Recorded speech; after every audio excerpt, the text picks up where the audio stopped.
Professores, protetores das crianças do meu país, eu queria, gostaria de um discurso bem mais feliz, porque tudo é educação,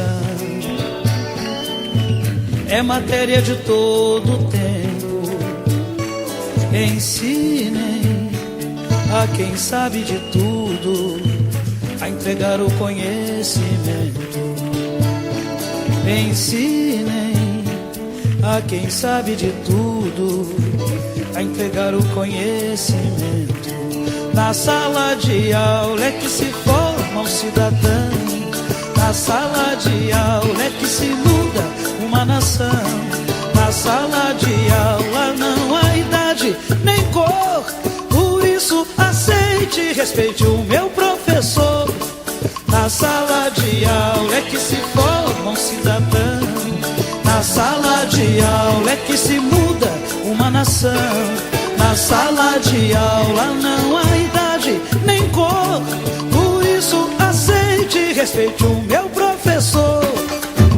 Batam palmas pra ele, batam palmas pra ele, batam palmas pra ele, que ele merece. Batam palmas pra ele, batam palmas pra ele, batam palmas pra ele, que ele merece. E a nossa identidade, ela é ímpar.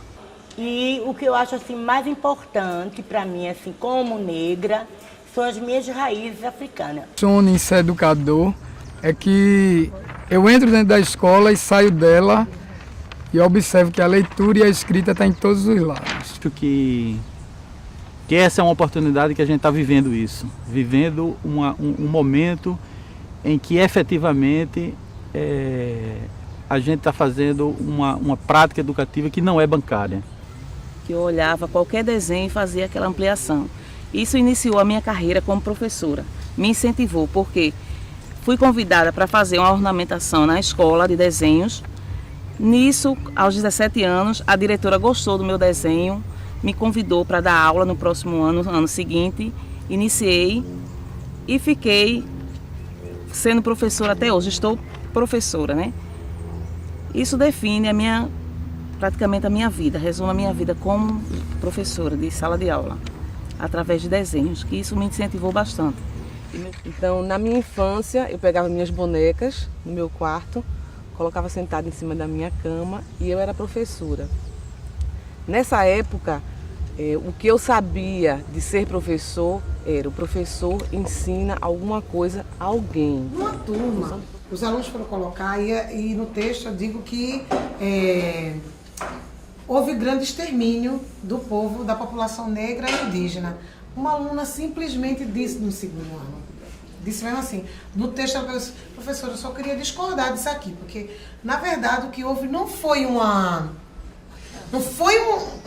grande extermínio. O que houve foi que muitos negros foram acidentados quando vieram nos navios. Isso era um estudante que estava dizendo. Então, o que a gente pensa, que a gente vai pegar um espaço altamente engajado, não é.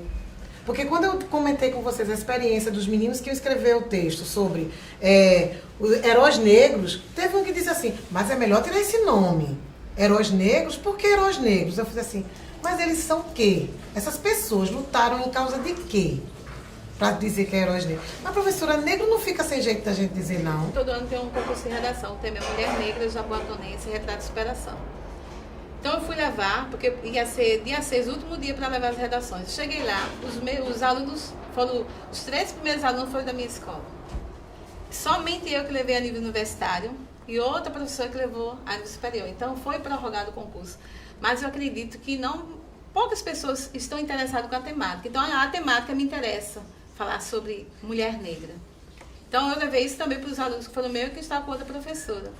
E o ano passado eu ganhei primeiro lugar. E eu acredito, a modéstia parte, meu artigo foi muito bom, eu gostei. Mas eu acredito também por conta da concorrência. Como escola, apesar de ser uma instituição, obviamente, que oferece oportunidades para as pessoas, né? Mas como ela, hegemonicamente, é um espaço que isso é bastante presente, né, na literatura crítica sobre a escola, que reproduz desigualdades sociais, econômicas, não é? Políticas, etc. Hoje em dia existe muito racismo ainda, apesar que estamos no século já XXI, mas ainda existe muito racismo.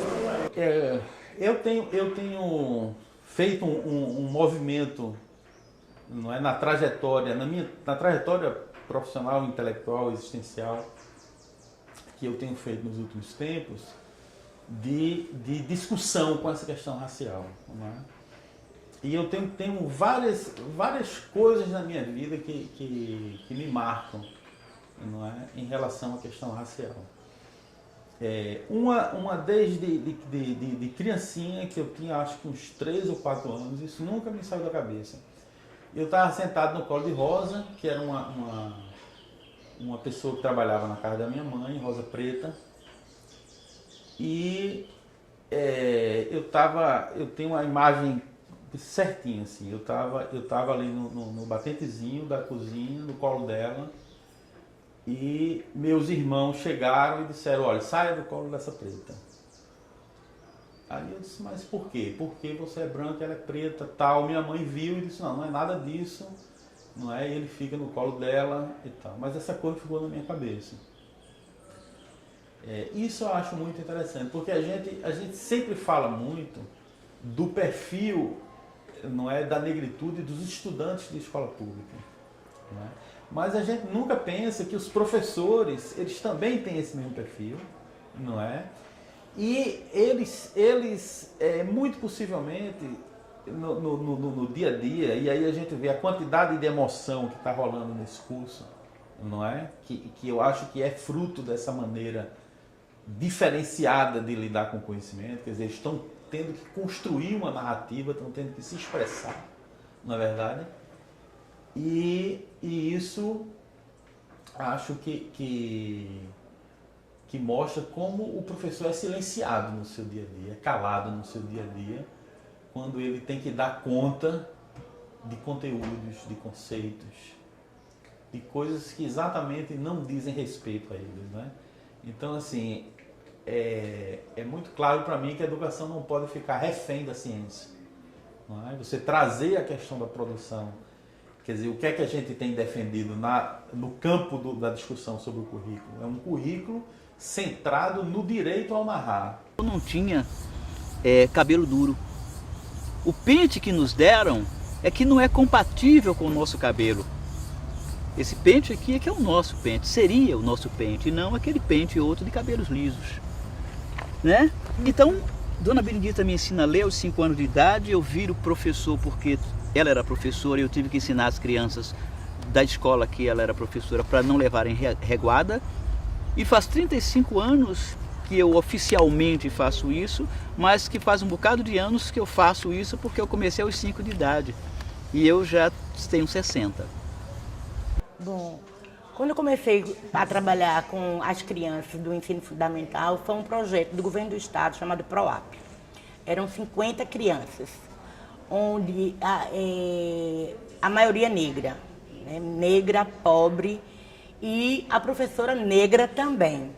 Essa relação foi muito forte. Eu lembro que eu tinha um cabelão bem, assim, black na época e fui um pouquinho discriminada, na realidade, por conta de uma gestora que não achava minhas roupas adequadas para trabalhar com criança.